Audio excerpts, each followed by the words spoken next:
I told you, different time zone, it's weird.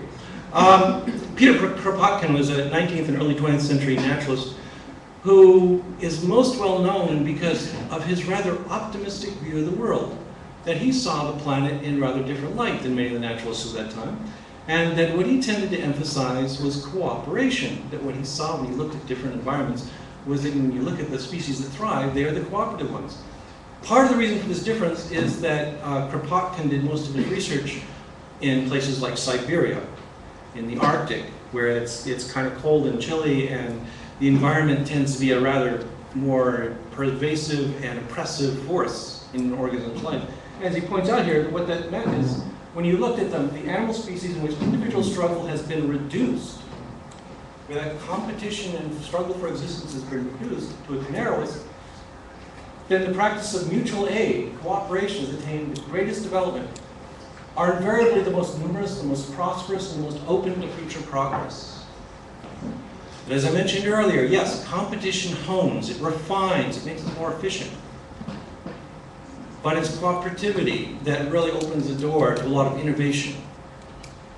Now, I can give you examples of this, and this is one you've probably heard of. Penguins, they're adorable. This is an Antarctic species. Many of you have seen the movie March the Penguins, right? Was it as big in Norway as it was in the US? Yeah, huge, okay. And you may recall one of the most memorable bits of this movie was their breeding behavior.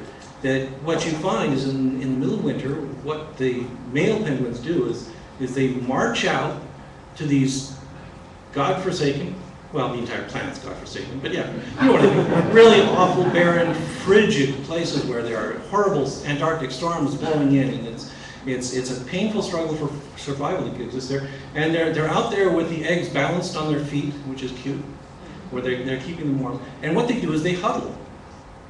Because an isolated penguin, a single penguin, in the middle of an Antarctic storm is a frozen dead penguin.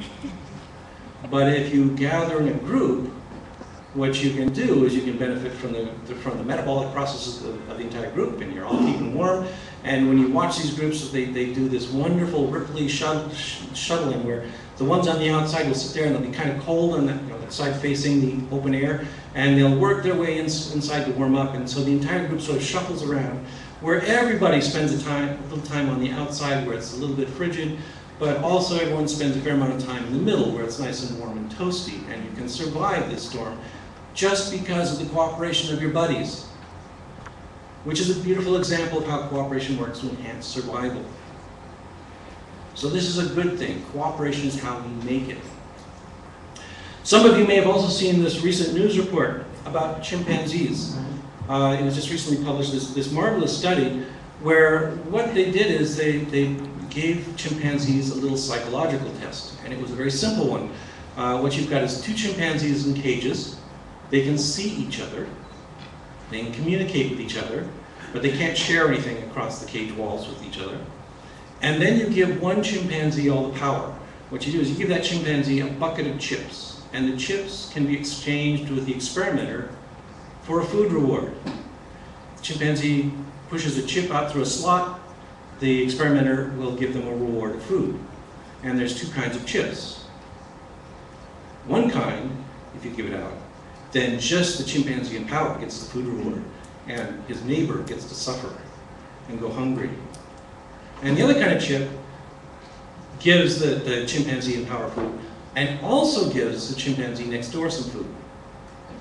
And when they studied these, what they discovered is chimpanzees figured this out really quick. And instead of being vindictive and nasty and saying, well, I get all the food, hooray, I'm going to give this chip out, and watch Joe over there start it. No, they found that 70% of the time, the chimpanzee in power would use the chip that would give both of them a food reward. How do you interpret that? What that means is that here's this primate, and the primate has natural empathy. This little animal recognizes that its conspecific, its friend next door, might also be hungry, and is willing to make the small effort of picking the right chip to give both of them a food reward. So this is where we're starting from. is that this whole business of empathy and cooperation and sharing aren't something imposed on us when Jesus came along and told us to start doing it.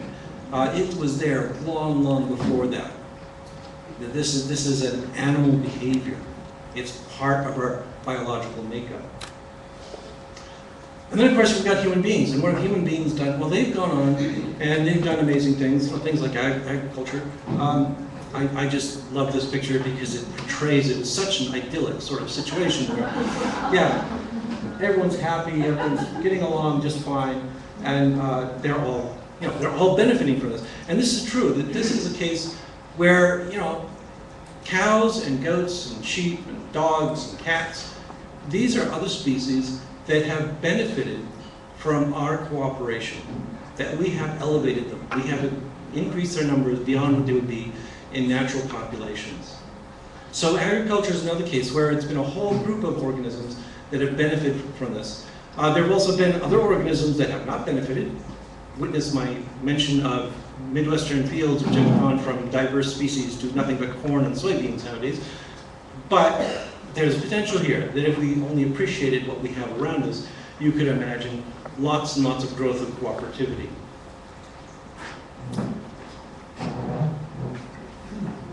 Now, this is another primate group. These are baboons.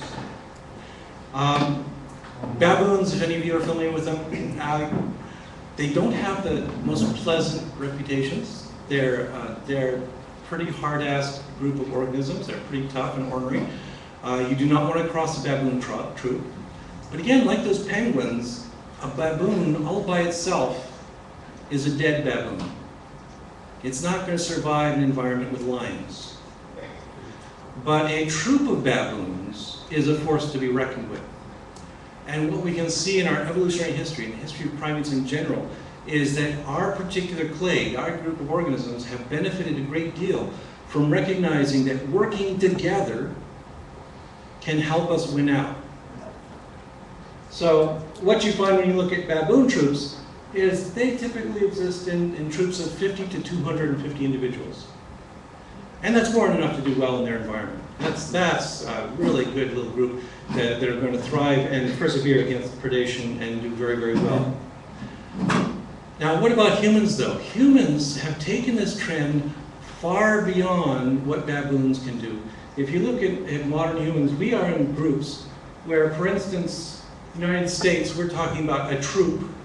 We think of them as analogous to a baboon troop, of 3 times 10 to the 9th individuals. That's huge. That's not just a gradual progression from the baboons. This represents a vast difference in our social abilities compared to baboons. And baboons are considered pretty social animals. I got here the other day by flying here, and that meant climbing into this close, cramped, uncomfortable tin can with about 300 other people, so the equivalent of a baboon troop boarding an airplane. Now, we've all done this. You've experienced this. You get on the plane, and mostly it's a pretty civil experience. There's always somebody with their kids screaming. Okay, that's going to happen. And we all just get along, even though it's driving us nuts. There may be the guy next door to you who hasn't bathed in a few days, but in general, you get on the plane, there aren't riots, right? It's smooth, it works. And then we actually sit there for 8 hours, and all that happens to reward us is the stewardess comes along and gives us peanuts every once in a while, and we're happy. But now try imagine doing that with a baboon troop. Not only would it be an unpleasant, uncomfortable experience, and not only would there be blood and feces everywhere in the plane afterwards, but imagine being the cleanup crew after the baboons. It would be miserable. There is this vast quantitative difference that we have that's important for our success as a species. And this is it. This is the ability to form these large, cohesive social units that can expand to hundreds of millions. Now, the challenge, of course, is the world population is 7 times 10 to the 9th. All we have to do is take that one last little step. From baboons to us, we go from 200 to 300 million. All right, that was a big leap. We managed it. We get along pretty well. All we got to do is make this one last transition. You know, it's only about an order of magnitude greater. It's not that much. We can do it. Once we have, you know, the unity of the planet, then when we have real social cohesion across the planet, we will be able to accomplish a great deal more. So this is another big secret of evolutionary success of our particular species, is we form social networks, and those social networks actually work. They actually help us cooperate and achieve.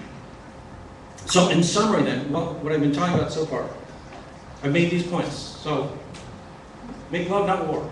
It's an evolutionarily stable strategy. It's a good strategy. It is probably the best evolutionary strategy. So this is what we need to do more of. So I encourage you all, go make love. Later, after my talk. The other thing is when you're looking for real innovations, when you need radical change, the way you're not going to achieve it by starting a fight. You are not going to do it by going into deep competition with a competitor. That what really inspires revolutions and causes breakthroughs and changes in what we accomplish is cooperation. And I would say that right now on this planet, what we really need is some major revolutions in how the world works. And they're not going to get made if we decide, well, the answer is we need to start war with that other country and take them over and make them think our way. No, the way to achieve it is to have some mutual understanding and work together. My third point there is that, yes, life can change the world. So I mentioned the worms, completely changing the planet.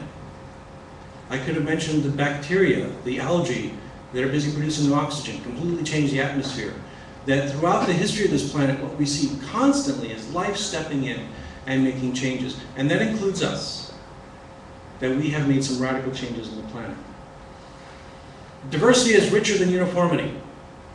So this is something else that purely from evolutionary biological principles we ought to be encouraging, is more differences. More differences where we get along with each other and we respect and appreciate how we're different, but we all are working together and generating novel solutions using that diversity. And then of course, big thing, the secret of our evolutionary success is those social networks, the ability to look at this room. You've all been sitting here, how long? Oh, 40 minutes. Nobody's gotten upset. Isn't that amazing? Well, maybe you're seething inside, but it'll come out later. But you know, this is an amazing accomplishment. I think you all ought to congratulate yourself on how well behaved you are. And you learned this in kindergarten. You know, it's amazing stuff. So anyway, there's all these things that are working in our favor. Biology is predisposing us to work together.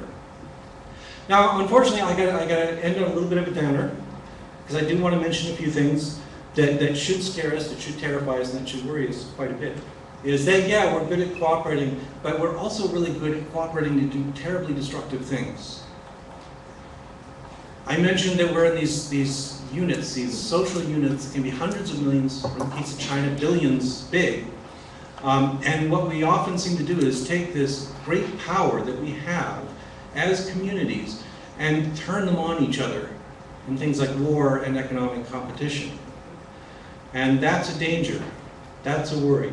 And often what we do is we do this short-sightedly. That what we're doing, for instance, is, isn't this beautiful? This is a view of a tropical rainforest. This is the coast of Borneo. Beautiful, lush, green, tropical forest everywhere.